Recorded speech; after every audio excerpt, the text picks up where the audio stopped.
What is going on, everybody? Happy New Year. Welcome to High School Never Ends, a pop punk dad podcast. I'm Wingman Steve. And I'm Chris 183. It's a new year. It's a new us. Chris, how are you feeling?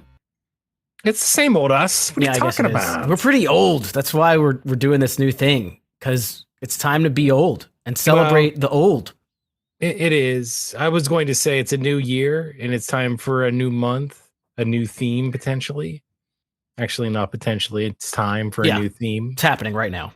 And all of this new stuff. But like you said, we're doing it old. We're going old. We're going way back this time, Steve. We're not just going back to our heyday. We're going back to the heyday before the heyday, aren't we? We're going back to all of the days of hey, and it's High School Never Ends goes old school. You know, we talk a lot of pop punk and we talk a lot of emo and screamo, and there's, you know, we kind of look at the Blinks and the Green Days and the Offsprings as like, you know, the people who inspired us, but there's a lot of people that were before that inspired other people, and we don't really know all that much about this stuff, but we just kind of picked some albums and said, this is some old school stuff that we think we should probably have listened to at some point, and then we're going to talk about them. And here we are for the first one. Yeah, some would call this band legendary, but you know who else is legendary, Steve? Our patrons. They certainly are. Thank you to all of our patrons. We got Nick, Chris, W, Sam, Jason, Ashley, Tom, Jeff, Punk Rock Mom, Punkish Dad, and Punkish Dad's Friend. You can go to patreon.com/HSNE pod. Check that out. Continue. Very true. So once again, there are, if you've listened to the show for any amount of time, we've had many guests on the show to talk about their influences.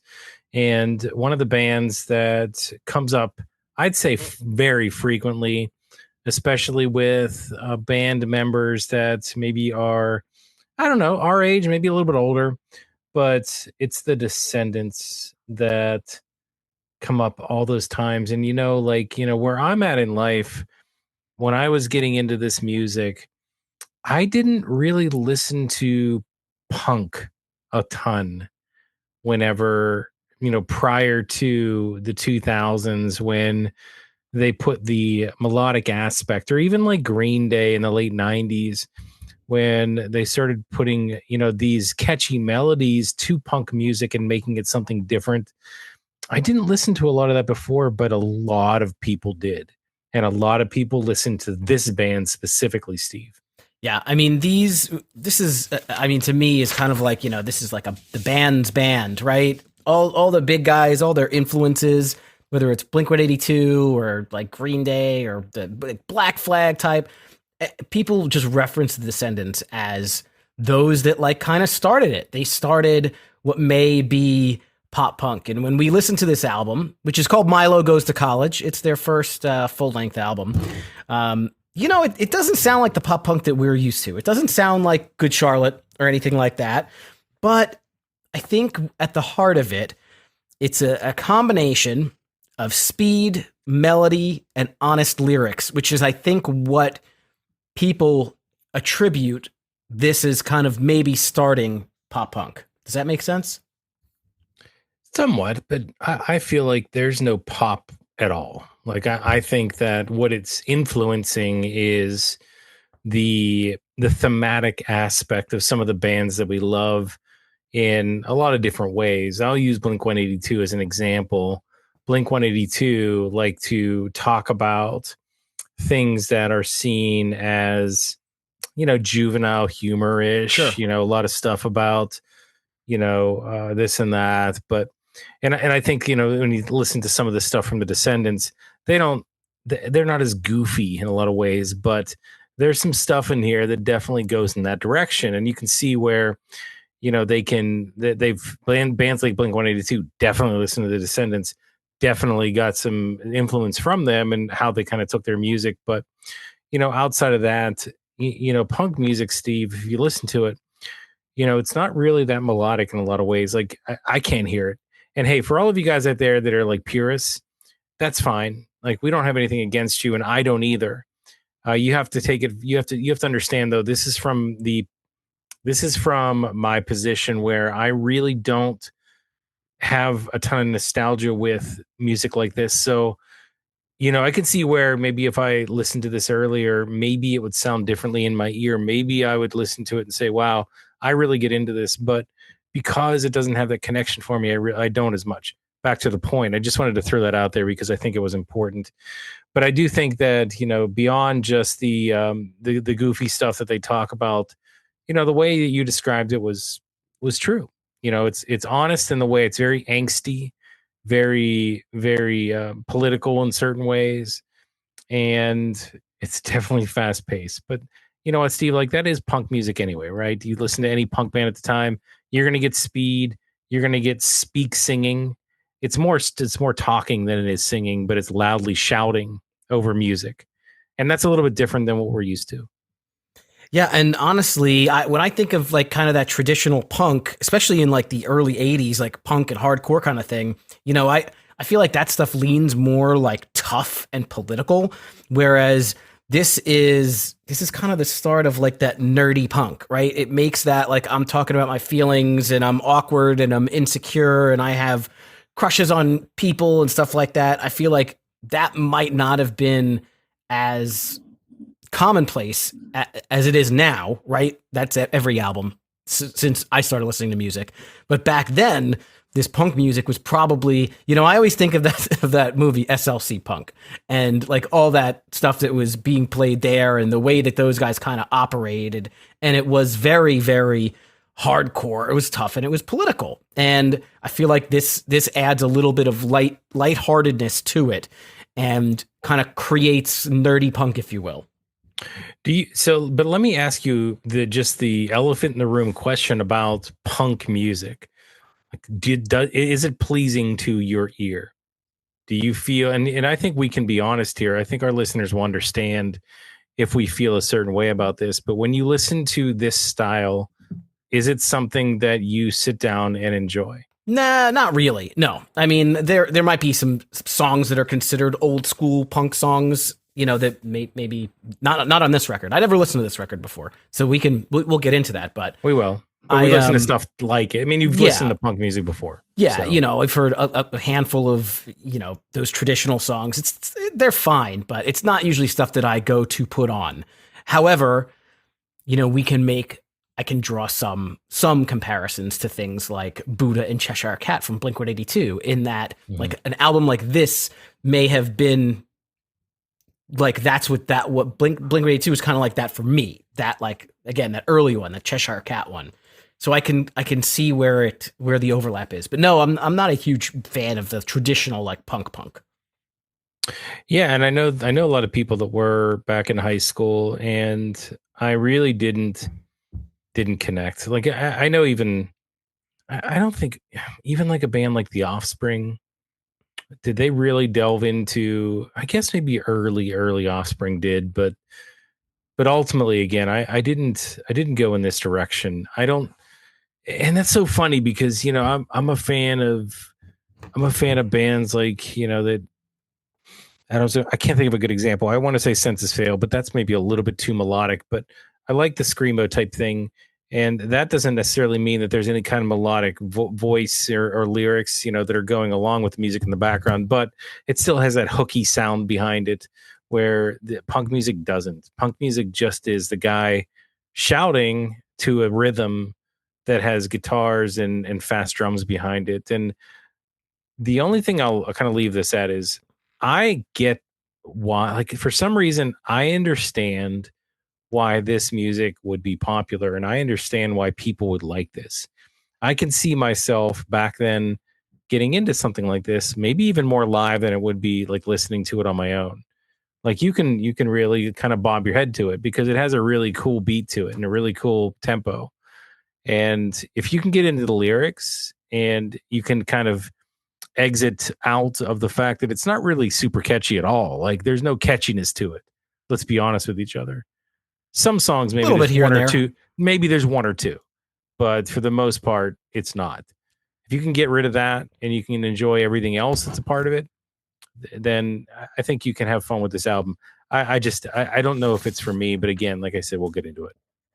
Yeah. So let's get into that. So you have not, I'll start with myself.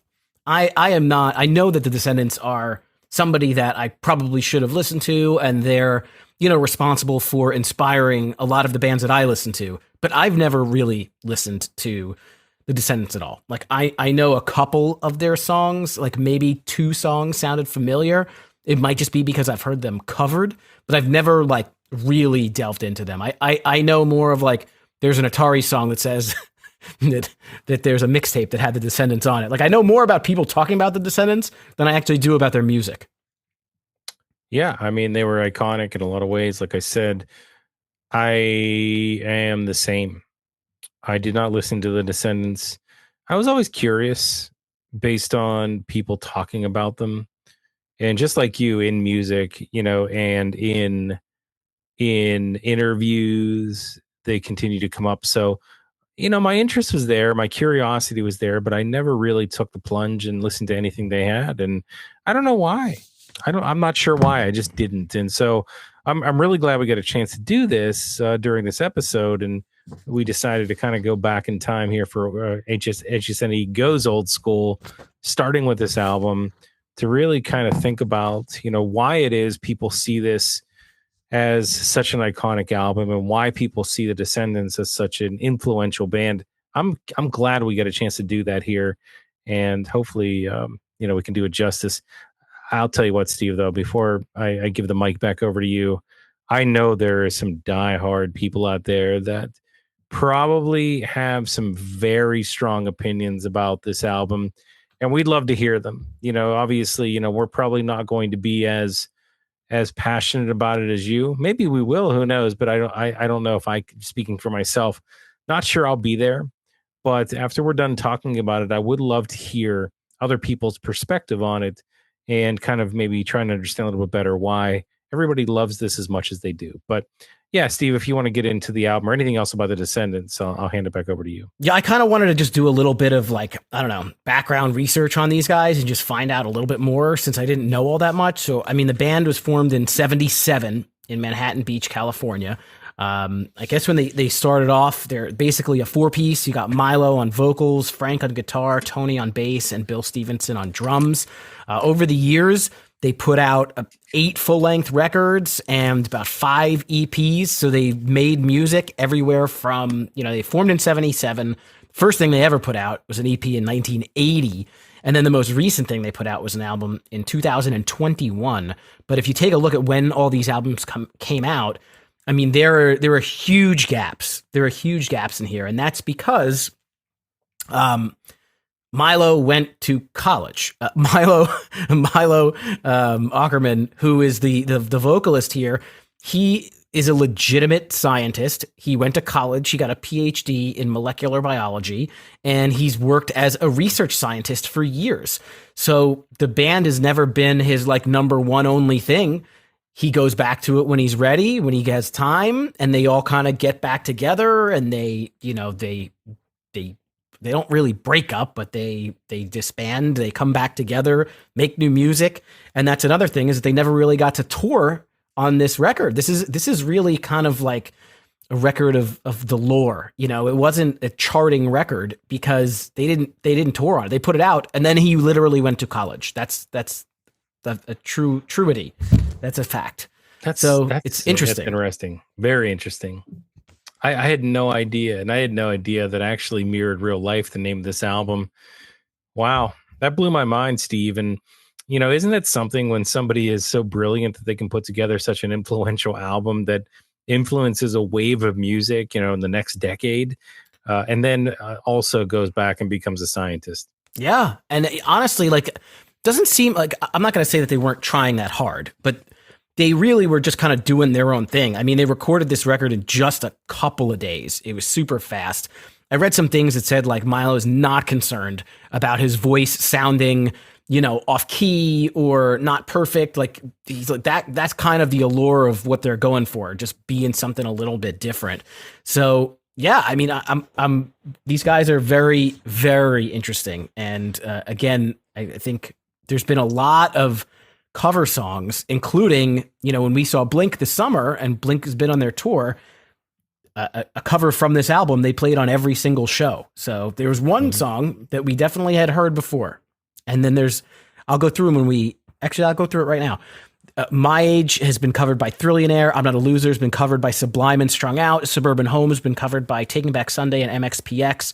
Hope has been covered by Sublime and Blink-182. Bikeage has been covered by Face to Face. And there was a whole bunch more of bands that just I didn't even know who they were. So, I mean, again, this is a band's band. This is an influential band, and it's time to see what everybody's talking about or was. Yeah, let's go. And one thing that I want to kind of save to the end is why.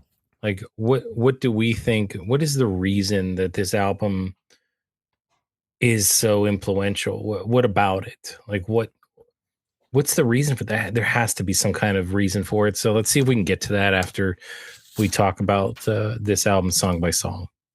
All right. And we can start with, I guess it's My Age or My Age. Which one is it? I think that this is some sort of like kind of, like a running joke kind of thing, like adding age or edge to the end of words. Cause you see that a few times in this record. I think this one, My Age kind of makes more sense to me. What's My Age again? Right. There you go. I just figured that out. Why don't you kick us off, Steve? Yeah, so this is the first time really listening to the Descendents. It definitely gives that, that old school vibe. It makes me think of SLC punk. The song is pretty cool. It starts out very bassy. It's got a very SoCal skater vibe. To me, it's not really my thing. Like there are melodies. People call Descendants kind of, again, the start of like pop punk, but I didn't find it like particularly melodic, but it doesn't like hurt my ears or make me like dislike it or anything. I think this is a good way to find out what I'm in for the rest of this album for sure. Yeah. I think there's not much more to say. I mean, it's melodyless punk music is what it is. And, it's the speak singing. It's that on top of a bunch of guitars and fast-paced drums. So that's what you're going to get. Like this song, if you listen to this, what the rest of the album is going to be.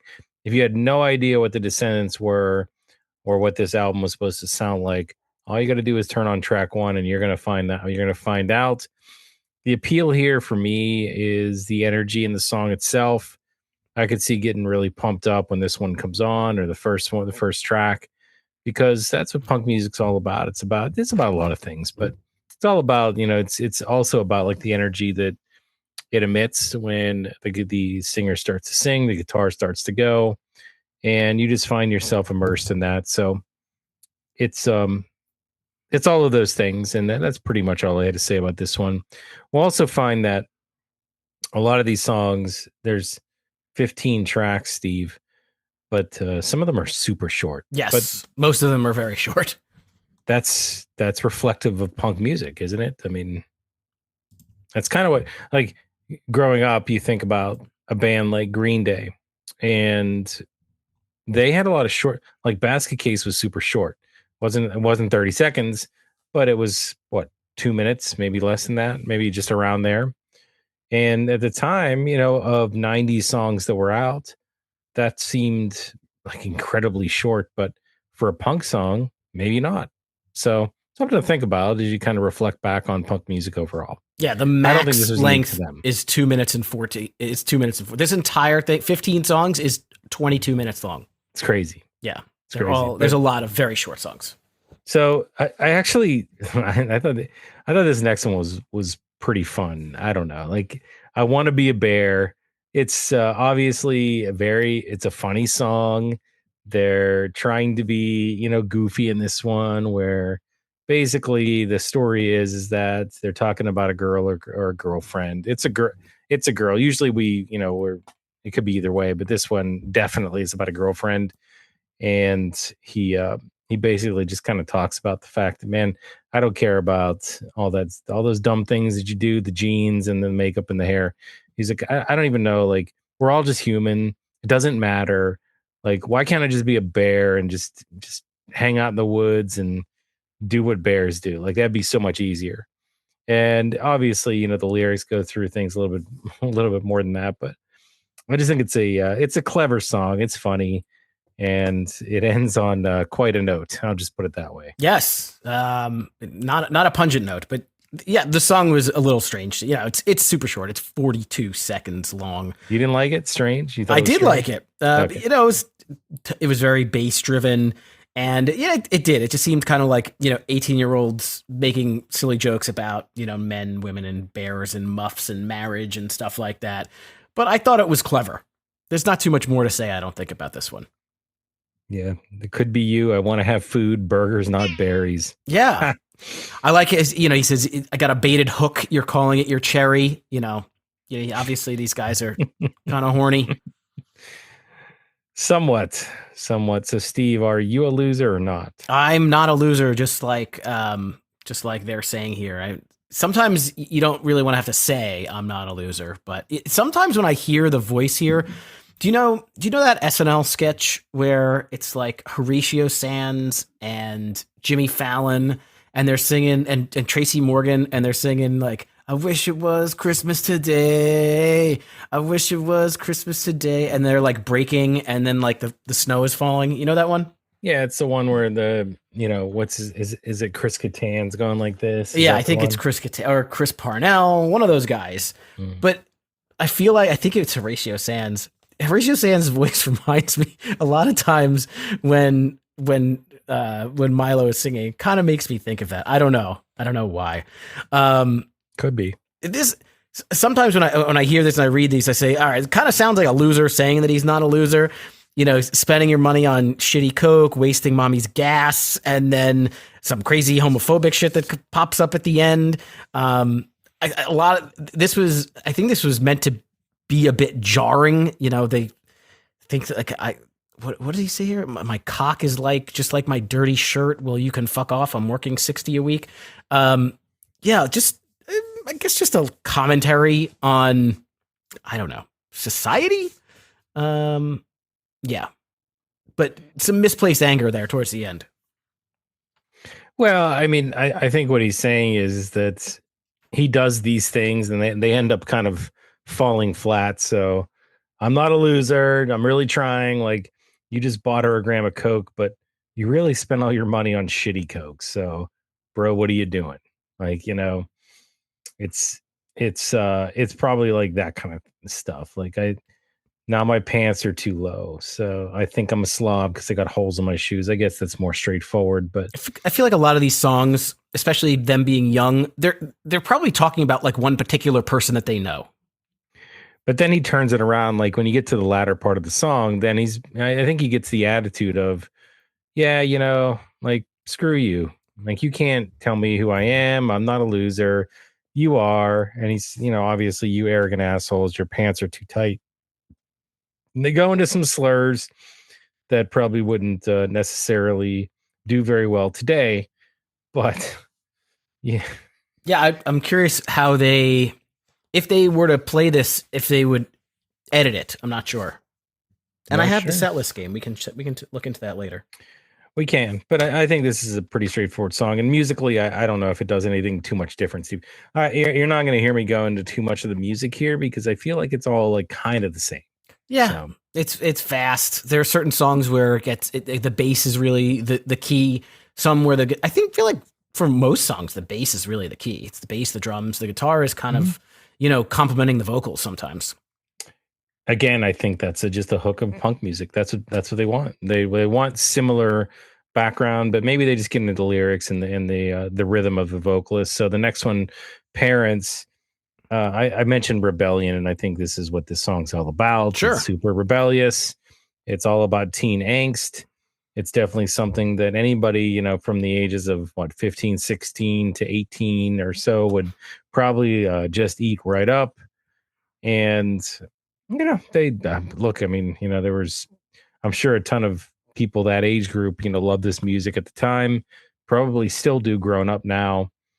But I don't think there's much more to say. It's really, really anti-parent in a lot of ways. So it definitely drives that message home over and over and over again about how parents just don't understand, Steve.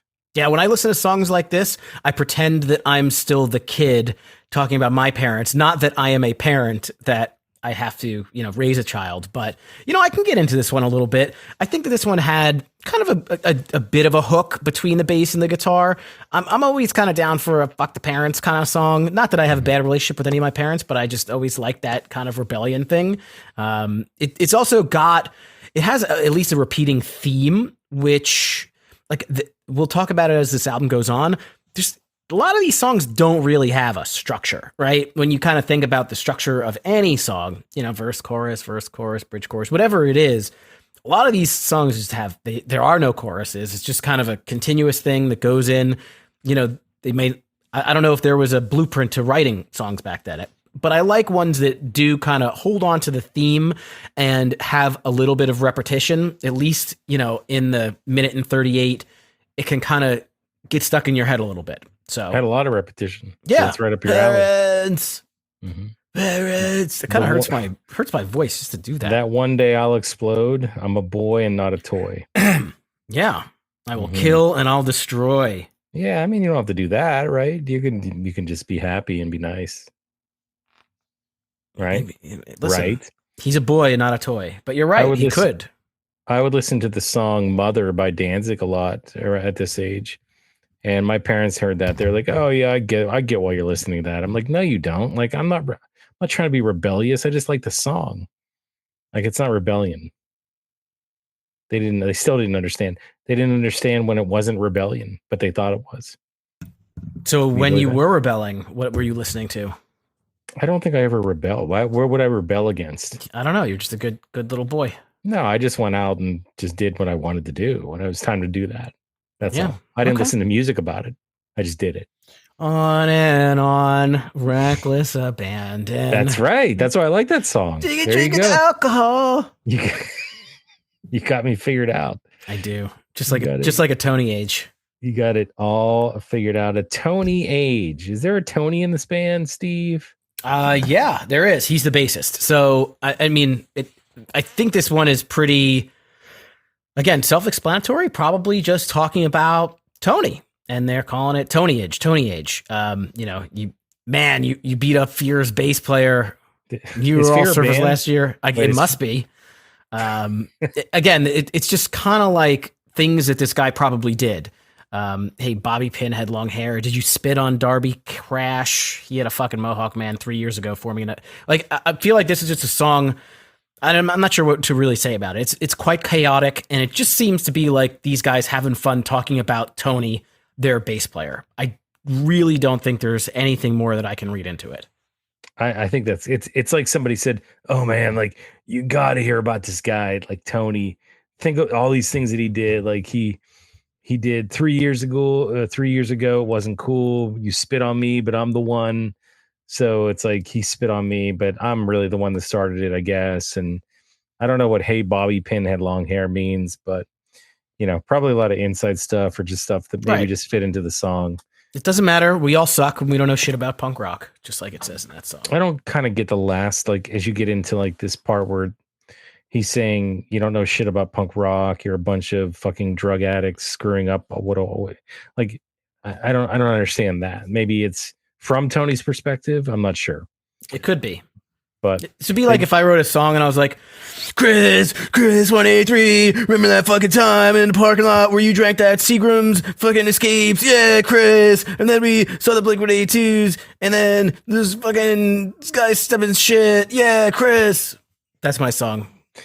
That's Chris Age. That's actually really good. That's Age. The song. I have another Seagram's Escapes for you, by the way. Yes. I'll save it for you for next year. Yes. You spit on the urinals is the last line in this song. So I wonder if the urinals, because I printed out the lyrics, the urinals is capitalized. I wonder if that's a band. Or are we talking about spitting in urine receptacles? That wouldn't do anything. Who cares? Right. So maybe the urinals is a band. Oh, we're going to have to look it up. Don't Google urinals, though. That's probably a bad idea. Urinal Descendants. All right. Well, that's Tony Age. I don't have anything to say about the music here. I think we talked through the important parts. Steve, I don't know. I don't have an M16, but apparently they do, or they want to talk about it. I mean, yeah, they do want to talk about it. To me, were you queuing me up, or Did you want to I go? was queuing you up. This kind of seems more of like what I'd expect out of 80s punk rock. Like political stances, anti-government. I actually found that this one was more catchy than a lot of some of the other songs as well. And I feel like this is nice because maybe they're not in that exact box of that, you know, Reaganist punk or whatever it is, UK, US, whatever it is. But this one kind of song does kind of live in that box. So I like that they have done this a little bit. Is this this isn't necessarily like a song to say and go out and do these things. No. This is a song that's like anti doing these things. They're like saying it as if others, like the government or whatever, is saying like we need to, the things we do end up, with these things happening, and they're singing about it because they're anti these things. Correct? Is that the way that it's supposed to be? Yes, I get the impression that when they say army life is right for me, that's tongue in cheek. They say, kill to save democracy. Yeah. That's they don't think that's a good thing. Money's worth more than his life. Again, right. Tongue in cheek. So kill, it's fun. So I would think that this is coming from the stance of being anti-gun M16, and that's kind of, that's punk. That's a very punk thing to do.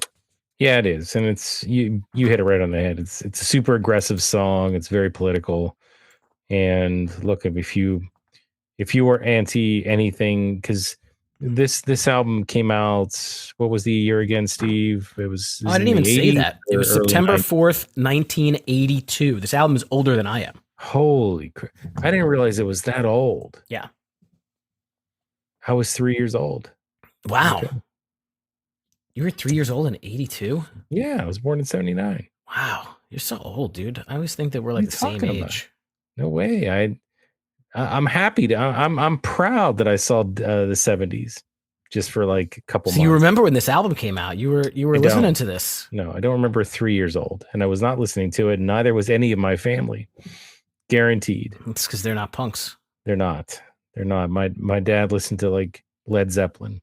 So, but I get it here. So I don't think there's much more to say with this, but yeah. Oh, my point was going to be in the early 80s. I don't remember. It was definitely like some sort of wars going on at certain points in time during the 80s, with Reagan and all that stuff. But it makes sense. And that brings us to, so we had I'm Not a Loser, Steve, but now I'm Not a Punk. So no, you're not. I wonder if like that was by design, that they went that route with two songs that were I'm Not a, but this one I actually really liked. I thought this was definitely one of the catchier songs. And so I got into the music here a little bit more than maybe some of the other ones. I think it goes back and forth. Like it goes back to that traditional punk sound, but I think it delves in and out of what could be considered a decent melody at times. And, the song itself is super short again, but I don't know. I thought that it was a pretty cool tune, and I thought it was okay. A little bit of repetition, just like you've had before. And, the message here is okay. So basically, I'm not a punk. How can I be? Show me the way to conformity. So what's it about? Is it about somebody who maybe doesn't think they're a punk, but actually they are, like, to heart, like they are. I think that he is a punk, but he's just saying like there is his thought process. Again, we're going back to 1982, thinking about what people thought about punks, but people probably thought, okay, a punk is a dude who is getting into fights and has like a mohawk, right? And is super angry and has all those like, metal those metal things on their vest or whatever. Yeah. And he's just this nerdy dude. So he's saying like, he is a punk, but he's not a punk. How can I be? Because, I don't look like what you think I should. And I'm just a square. I'm a square going nowhere. But I think, again, it's tongue in cheek because he kind of is a punk. A punk can be anybody. A punk is a state of mind, not necessarily how you dress or what you look like. So I thought this one was really cool too. I thought like, I could see how this is like a hype up song, like 40 years ago, like listening to this record and being like, yeah, like maybe I have a regular job, or I'm a scientist or a student, but I kind of feel like a punk, but maybe I'm not out there. I'm not in a mosh pit. I'm not spray painting. Fuck Ronald Reagan. Whatever, whatever these punks are doing. I just live in that movie Salt Lake City Punk. But anyways, but that's not me. I do feel like a punk, but I'm not that. So I feel like this song is good for people like that. If this was 1982 right now, would you consider a mohawk? For myself? Yeah, if it was 1982, not 2025. I just never I went with a faux hawk, not you did not really a mohawk. I went with kind of a faux hawk, just like our buddy Nick, who you just saw last week. Mm-hmm. But no, I never felt the need to make that statement personally. But I think if you were going to go faux hawk, then in 82, you might have went mohawk. You might have. Maybe not the real tall one, the tall one that they used to have, like the one that was. Sure. I feel like it requires way too much like maintenance, like just to do that. Can you wear the mohawk like regularly? Like, is there a way? I guess those really long mohawks, you can actually just lay flat and comb like you normally would, right? I have no idea. What do you mean lay flat? I mean, they stick up like, straight in the air. But that's only when you use product to get them up there. What if you don't put product? What happens then? How could it stay up if you don't use product? You would just comb it over. You would comb it this way. Yeah, it would just fall. It would fall down. Yeah, you would be like look like a comb over. Yeah. Yeah, plenty of dudes have that haircut today. I mean, they shave the head up to here with the part and then have it long. So that's the same thing. If I were to, I don't think it matters what year it is. If I felt that I wanted to rock the full mohawk, I would, but I just never felt that way. Let's go back to 1982 because I'm not a punk. And make that decision. I'm a pop punk dad. That would be, you wouldn't know that. You would just, this podcast would be punk dads because there was no pop punk. There were no podcasts either. Well, we could have been on the radio, I guess. I don't know. Yeah. I mean, you were 3 years old. I was not born. Everybody loves kids. So, I mean, kids are evergreen. So, we could have done whatever we wanted. I'm talking about as adults going back, but we can think about that another time. So I'm not a punk. I thought this was a good track. And then, so what did you think about Catalina? A little bit different. I think this is a little bit different too, but go ahead. Yeah, I don't practice Catalina. I ain't got no crystal ball. That's different. I also like Catalina dressing on my salad. Mm-hmm. I don't. You don't like that? Yeah. It's like too sweet. It's like orange. It's good. Yeah, I don't like that. I like that. I like more of a bite. I like the vinegar. I just like oil and vinegar, Steve. That's very plain. That's why they call me Vic Vinegar. Vic Vinegar. I didn't know that you were the double V over there. Yeah, Catalina did have a different vibe to it. It kind of felt like it was like brooding anger a little bit.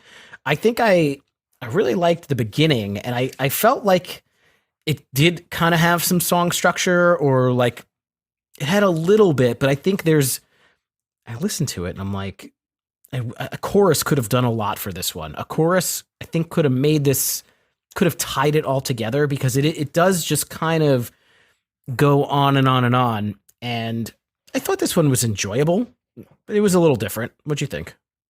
Why is his tank full of squid? My tank's full of squid. Is that oil? I don't know. And he's got all the fish he needs on the deck of his boat. He says it a couple times. I feel like he's talking about something else. Yeah, I don't know that I caught I don't really know that I caught the real meaning here.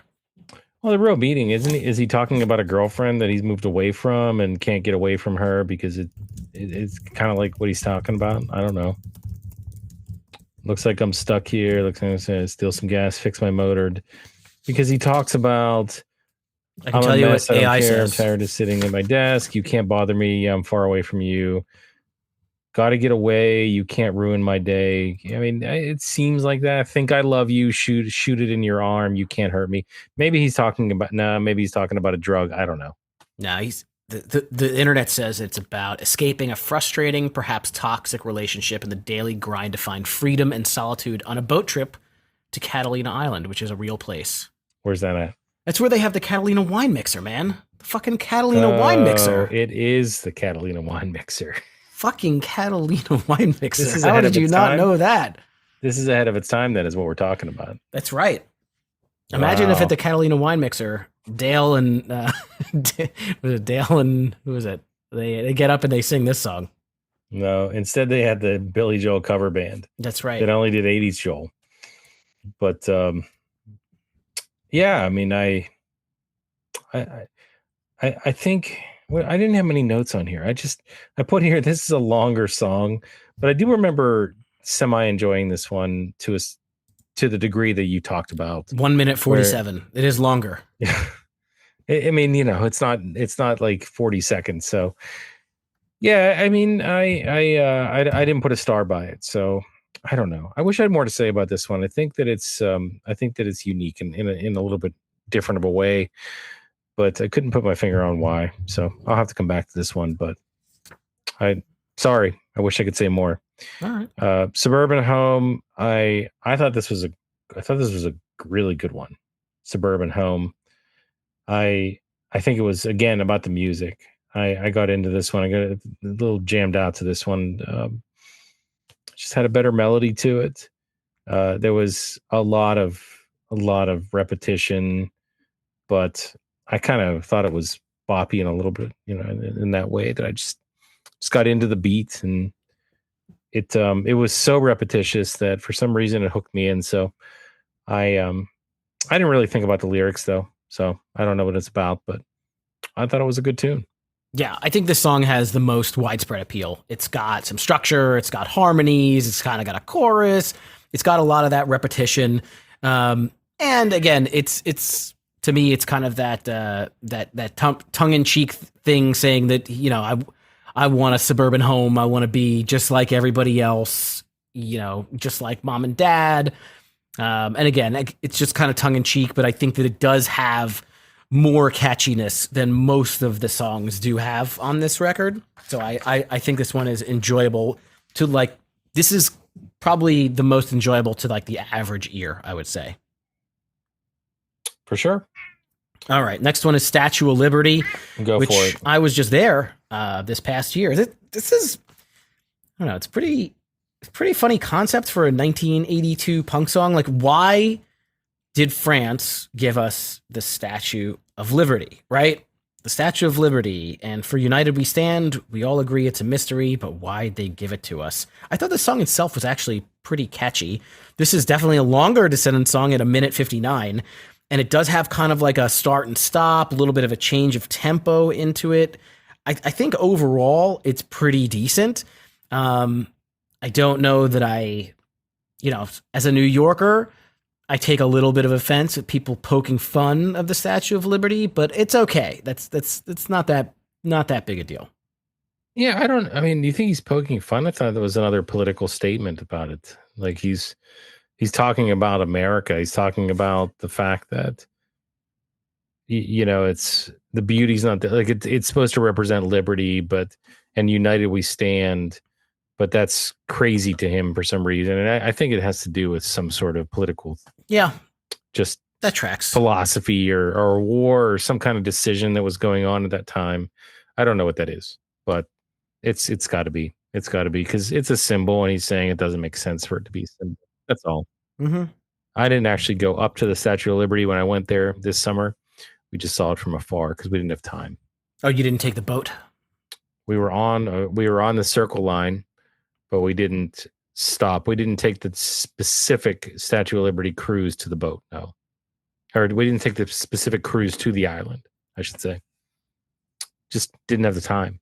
It takes a bit. You have to go through like airport style security just to get on that little ferry. Then there's 2 stops on the ferry, and they let you out. And then if you want to climb up, you climb up. It was cool to see it as close as we did, but we had other things we wanted to do. So maybe next time.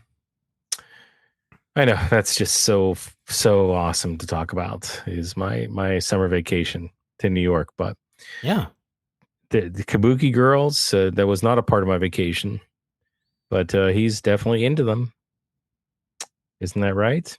Yeah, I would say so. Another very quick song about his. I imagine Kabuki Girl is his way of speaking of potentially Asian women that he finds that they're a mystery, is what he says here.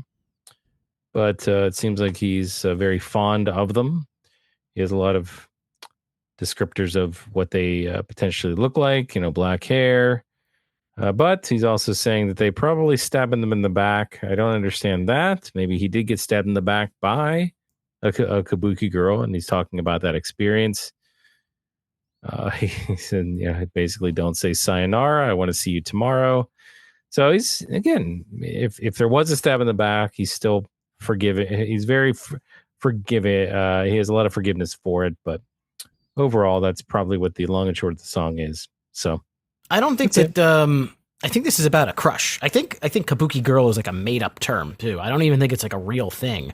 I think this is just about the crush, and he's saying you'll probably stab me in the back, but that's the chance I'm going to take, because he's looking at the Kabuki Girl from afar and imagining what things would be like. Well, I mean, what did I say? I didn't say it was a girlfriend. I said it was somebody he was fond of. So it could be that.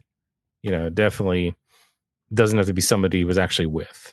So yeah. I think we're on the same page. But he's basically just singing about it and talking about the aspects of this person, and that maybe you'll probably stab in the back. I see what you mean. So he didn't get stabbed in the back by her, but maybe he was stabbed in the back in another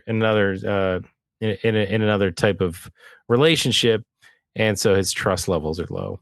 That's probably what it is. But I didn't have too much else to say about Kabuki Girl. I think we can move along to Marriage. I like how this one fits the naming convention, but it's doing it without trying. I'm sure that was a clever thing that they did, because this is marriage, but that's an actual word. The song itself, I found it quick. It was easy to digest, maybe even kind of sweet in a little punkish way. And I think this one, they actually did a really good, at the end, do you know? They do a great job, I think, wrapping up by just adding in that last line, do you know what I think about you? Because a lot of their songs just kind of end abruptly. And I think by just putting that one last line in, it just changed the song for me a little bit. I like this one. I didn't have much to say about this one. And so is this song about marriage? Is that what we're saying? Like, is it actually about marriage, or is it about something else? I mean, I think it is. Yeah. I want to be your friend. I want to be with you. I want you to marry me. So you know what I think about you. Do you know what that speed is? I want you to be my wife. Yeah. So, I mean, that's the end of the song. I think it's a sweet song. But yeah, is this like a ballad, Steve? Is this I don't think I'd classify it as a ballad. Maybe there's a cover version that's a ballad somewhere. This is like a really nice song. This is something that you could play at your wedding. Yeah. And again, right? I don't know if early punks are, like really talking about their feelings and their crushes. They're talking about like destroying the government and shit like that. No, but they stop to get married sometimes, don't they? Sure. They got to have a song, and this is it. It's called Marriage too. It fits right in. The Descendents, they brought it to us. Yeah, so that's Marriage. I don't have anything else to say about that one, but I do have something to say about this one. When I listened to this, and I know, Steve, you went through this at the beginning of the show, but so I said to myself, wow, this sounds very familiar. Like very familiar, but I couldn't place it. So I searched Hope cover, because I just could not place it in my brain. And the first thing that came up was Blink-182, but it wasn't Blink-182 that I was thinking of. When I was in high school, I was heavy into Sublime. Mm-hmm. And I had their main album that, that had the huge hits on it, like Santeria and all that stuff. But I was such a big fan of theirs that I bought several more albums that I thought were amazing. 40 Ounces to Freedom probably was my favorite Sublime album, honestly. And this was covered on that. Now, in the late 90s, I was not listening to the Descendents. I did not know about them. I already admitted that. So to me, I just thought it was a Sublime song. And I really got into it. It wasn't my favorite track on the entire 40 Ounces to Freedom. There were better ones on there, but I always enjoyed this one. So that's where the memory came from. So then when I listened to this version of it, it definitely was different, but it was cool. It was just a little. It was obviously the original take on it, but it was kind of cool the way that it's the way that they did it originally. Obviously, more in the style of this band versus what Sublime's sound was, but I could appreciate both. And I don't remember hearing Blink's version of it. Is that what they played at Four Chord? Was it Hope or was it a different one? Nope, they played that at every single stop on their summer tour. Got it. Okay, so maybe I just did very just late in the didn't set click. too. I remember hearing it, and I wonder why. I want to hear it again now because I remember it being there, but I don't remember it. So, but I think honestly, like I think this. You said that I think it was Suburban Home, or potentially it was a different track. You said had the most appeal. I think this song has the most widespread appeal for people for a lot of different reasons. I think it's catchy. It's catchy in a lot of ways, and maybe it's because of the covers. I don't know. Maybe it's because of my nostalgia with the song, back in my high school days. But I think it's one of the bangers on this album. So yeah, I don't disagree with you. I'd say if we're talking about Hope and Suburban Home, and which one is the most commercially appealable to the average listener, six in one hand, half dozen in the other. And I did go back and I Googled the Blink covering this on their Mission Impossible tour this year. And it makes a lot of sense. This does remind me, again, a bit of early Blink. Like it makes me think like I can see myself listening to Cheshire Cat as a teen, the way that Tom and Mark probably listened to this when they were, young. And this one is definitely catchy.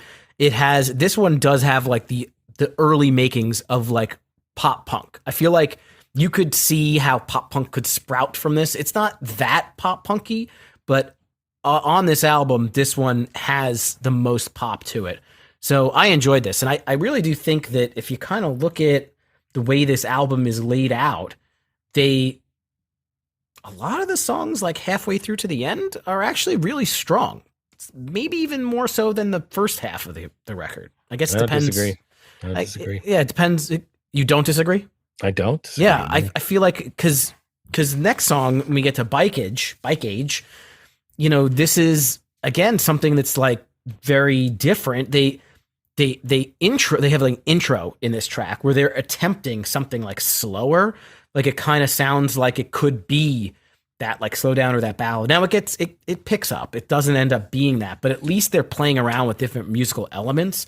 This one gives me super like Alistair vibes. That's another band where I remember sitting there listening to like Dead Ends and Girlfriends. And when I listen to this record now, I'm like, I could see how Tim Rogner is sitting there listening to the Descendents and drawing inspiration from it. I think that overall, this song was really good. They're kind of going through, people that are getting wasted. Take a Quaalude, relax your mind. Then we're talking about somebody who's getting drunk, kind of gets picked up to a whole nother level. When you're on the streets with a needle in your arm, selling your body for another. Like they're taking this pretty far. But I don't know. This could be one that's, I don't know. What is it? What are we talking about? Are we talking about different, members of society and what they're contributing here? Is this a little political? I mean, it could be, or it could be just a commentary on people that start at a certain point. They have a ton of problems. It gets too much for them from a psychological standpoint. So they drink and they party to try and numb all of that. But then that, continues to escalate as they run further away from their problems. And that, of course, kind of turns into being out on the streets with a needle in your arm, selling your body. Yeah. So, I mean, I think that it's kind of just showing that downhill progression for somebody that's on this track. Yeah, the internet agrees with you. It says it's about the frustrating, desperate situation of trying to help someone caught in self-destructive habits, likely substance abuse. You're running out of breath again. You're an old maid. You're only 15. You're losing your little girl's charm. Yeah. So, I mean, it's several different stories about people that are in that scenario. But I agree. Like I think the music here is much more my speed, and I think that's why potentially, like you said, like I start to enjoy this album a lot more when we get to these last couple songs. It's the music that does it, and it's still the style of the Descendants. It's still like old school punk, but because they're mixing in a little bit more of the music that I can get into, backing that, I kind of dig it. So I wonder if the band did that on purpose. Like I wonder if they put these songs at the back end for a reason. I don't know. Like why wouldn't they spread these out throughout? Why would most of the songs prior to this kind of be that just samey type of punk music, and then all of a sudden they hit you with this? I maybe saw a little bit of that sprouting with Suburban Home, maybe a little bit on Hope, but for the most part, Steve, it wasn't. And so I like it. I'm not gonna say it's a bad thing, but I just wonder why they put it towards the end like this. I mean, on one hand, you could chalk it up to them just being young and wanting to put these, I don't know, the faster, more punkier songs in the front. On the other hand, so maybe they knew what they were doing. Maybe again they were young and they didn't know what they were doing, and they just put together the songs, and the track list wasn't as thought up. I don't know. Yeah, I mean, look, or they could have just said, "Let's try a couple different things." We know who we are. We know who we are as a band. We know what kind of music we want to make, but let's try a couple of things that are a little bit different than that towards the end of the track, towards the end of the album. That could be it too. So, but I'm happy they did that because I'm a big fan of Bikeage. I'm gonna go ride the Bikeage. But what about Gene is Dead? That's the last track, the 15th track on this, Steve. Did you get into this one as much as you did with Bikeage? Honestly, I was surprised and pleasantly surprised because in this last track, we have like basic song construction. We have a verse, we have a chorus, thumbs up. I felt like this one was a little less on the like catchy melodic side though. It was the voice was kind of rough on this one, and I haven't talked about Milo's voice because again, it doesn't have to be a perfect voice, but the alone, like I don't know, this one I like the construction of it, but it didn't really hook me in as like a song that I really want to keep listening to. It was a mix for me. Like I think that there was a little bit of that, a little bit of this, like a little bit of what you said, probably a lot more of the other, but I like the structure. I think it was enjoyable at points, but maybe not enough. So I'll leave it at that. I think you probably said a lot of what I was going to say. Did they end it on a dud? No, but No. I think that it could have went.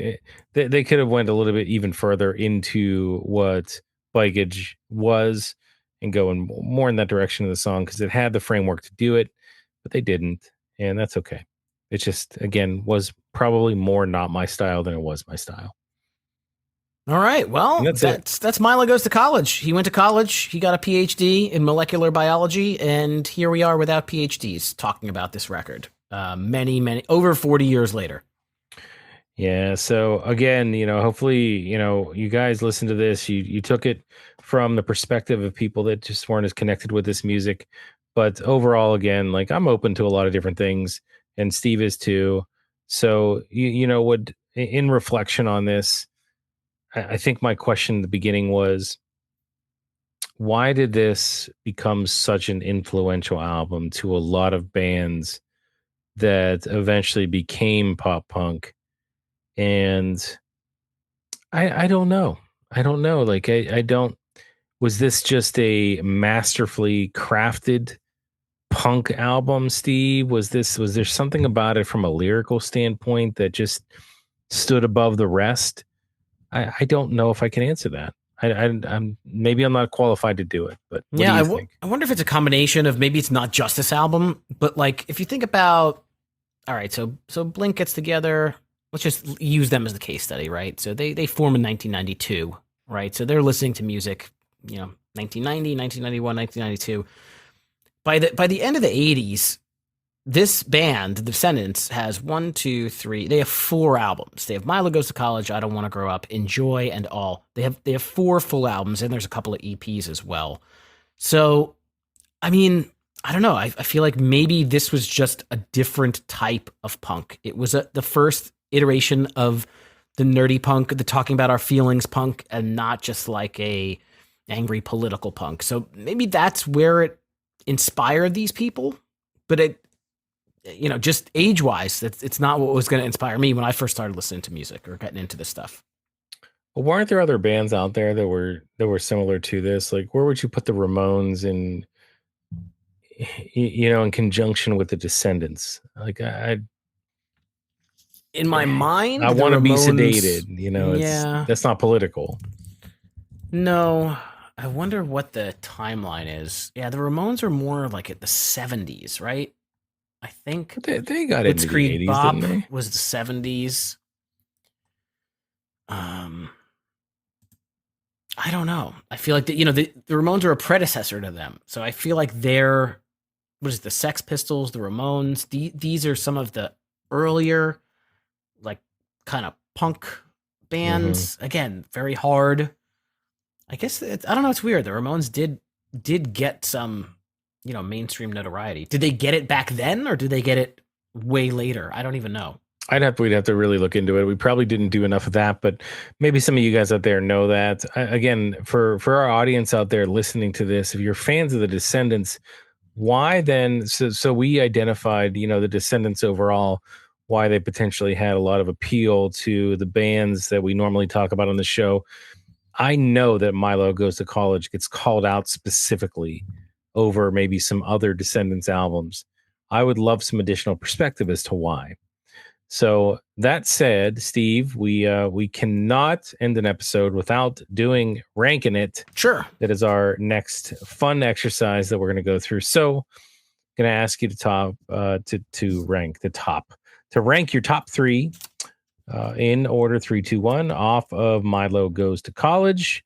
So, Steve, take it away. Yeah, this one, I guess it wasn't all that hard. I think my number 3 spot is going to go to Bikeage. I think I like that one a lot. Number two and number one were not really that hard. It's going to be Hope and Suburban Home. So those were the two, again, that had the widespread appeal to me. So those are the ones that I like the most because you know me, I'm a pop punk bubblegum type dude. Yeah. So the ones that are more melodic are the ones that are going to stand out to me. Yeah, there's nothing bubblegum about this. This is not a whole lot. Just like a stick of regular gum. Yeah. Like juicy fruit, cinnamon gum. This is cinnamon gum. Little twang to it. Unflavored gum. How about that? That was a thing. Maybe licorice gum, like black licorice gum. Did you ever have that? Ugh, no, I would never. Oh, I bet you it tastes good. No, I never liked black licorice. You would never. I'm similar to you, but different. So I put Suburban Home at 3. I put Bikeage at 2 and Hope at 1. I think that probably showed from a mile away the way that I talked about Hope, but that's my 3. I think Suburban Home and Bikeage probably could be flip flopped on any one particular day that I'm thinking about it. But as I thought through this exercise today, that's what I ended up with. I did again really enjoy I Want to Be a Bear, and I'm Not a Punk also was in consideration, but got to go with those top 3. So that's where I'm going to stand. Nice. And I don't know. I don't want to speak for you, but I didn't really get a chance. Again, really wanted to give this album a lot of listens before we hopped on and started talking about it. So I didn't really listen to a whole lot of other ones. So maybe I'll ask the audience, is there an album that we should listen to next? Is there another album that's a quintessential Descendants album anywhere between 1982 and 2021? That would be good. Do you have any? Did you listen to any other Descendants? I didn't. And what I'd like to know those things, but I also want to know, did the Descendants sound change as they progressed forward? Did it sound more and more like the late 90s pop punk type of music, or did they continue with the same style and just mix in different types of punk music throughout? So obviously I could just listen to it myself, But for all of you out there that are fans of this band and have listened to this, we'd like to know what you think. All right, that's it. Do you want to do a little setlist game, or you want to wrap up? Always. All right. Yes. Quick setlist game. September 14th of 2025 in Vancouver. The Descendents headlined. They did 33 songs, which included an encore. I mean, they were only like 14 seconds each. So that was 33. That was just like a 40-minute concert. How many songs do you think they did from Milo Goes to College? Their first record. You said 33 songs? Yes. There's 15 songs. I don't think they did. They definitely didn't do 15. So unless this is a Milo Goes to College concert front to back. Nope, wasn't. Am I just guessing a number, or am I guessing the songs? Well, guess the number first. All right. So they had four albums. Were all the albums about the same in terms of number of tracks? Do you know? They've had 8 full-length records. Jeez, and 5 EPs. All right. So let's say they did like 9 songs off this album. You're pretty close. They did 8. Ooh, I was gonna go 8, but I went 9. So Price is Right rules, I lose.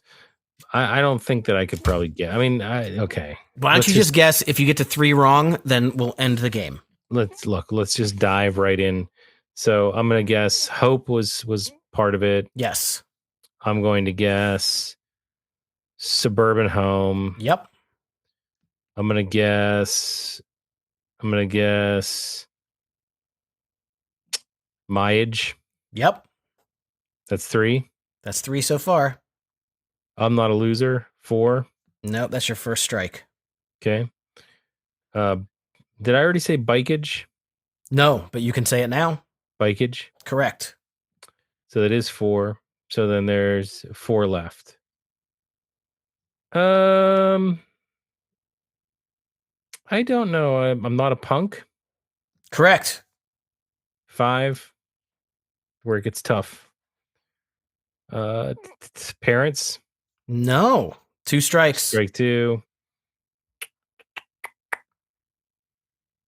Marriage. Marriage is there. That's 6. 6. 2 left. 2 more. I don't even know what I guessed already. I could recap you if you want. Nah. I don't know. I stay away from M16. Maybe Catalina. No, that's your 3rd strike. Yeah. We did Hope. I Want to Be a Bear, which you didn't guess. Mileage. I'm Not a Punk. Suburban Home. Bikeage. Marriage. And Kabuki Girl. Okay. So I wouldn't have guessed Kabuki Girl. I was looking at I Want to Be a Bear, but I'm like, yeah, would they really do that one? They really did that one. I really. And by the way, this band is coming to the Berg in February. Really? At the Roxy Theater. Nice. So I don't know if I'll go or not, but it's good to know. I might think about it. Going to Pittsburgh, not coming to Philly. I see that. How about that? Mm-hmm. Maybe they're just big Pittsburgh guys. Hey, it is what it is. You should go check them out. Well, I think just in reflection, I'm glad we got a chance to listen to this album. I don't know if I would have done that on my own. I know that some people are going to like the gasp, like, why wouldn't you? But look, I don't really sit here and say that I'm necessarily like a historically just a punk fan, historical punk fan. But I do realize that a lot of the music that I love is based in this type of music. Yeah. So I'm not going to ignore that, and I'm not going to trash it at all. Like I see the draw, I see the energy, I see the point. And I we picked out a lot of things that we did definitely like, but I still think that you have to really be into this sound for you to truly sit down and enjoy this. And either I'm just not there yet, or maybe again, it's just not for me. Yeah, I think I don't know that it's not necessarily for us, but I think the time for us to get into this may have passed, because, this is like when you're getting into this genre of music, that's when it's going to be impactful for you. And we're not getting into it now. Like this inspired the people that we got into. So it's hard to kind of go back 2 generations and be like, oh yeah, this is my favorite thing. But I'm glad that we got a chance to listen to it. I feel like as someone who hosts a pop punk podcast, like I definitely should know what the Descendents are and should know some of their songs. So maybe this is 5 or 6 years overdue, but we got to it. It's 2026. We're here. We did it. We did, and we're going to continue to get to it this month, Steve. This is HSNE Goes Old School, so we got more to come. You got more old school bands that we're going to talk about, we're going to listen to, and we're either going to reminisce or we're going to hear them for the first time. Either way, we're going to have a good time doing it, so do not miss those episodes. That's right.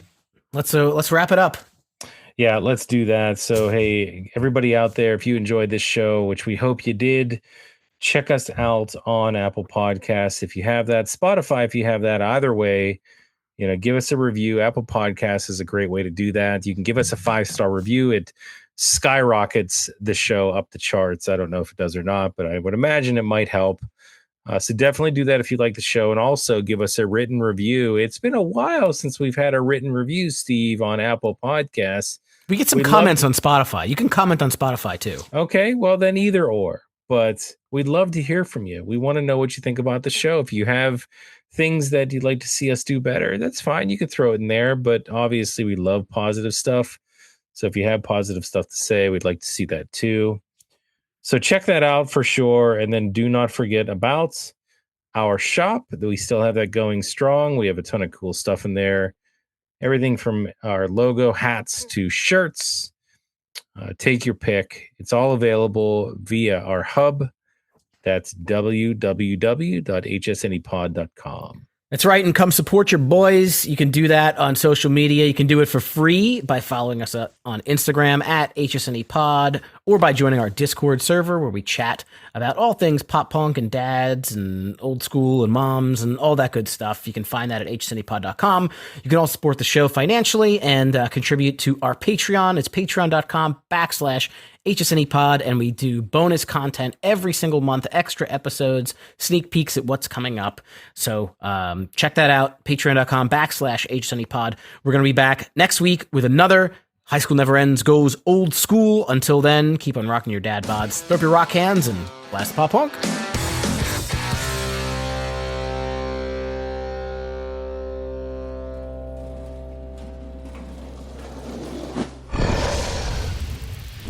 Dragon Wagon.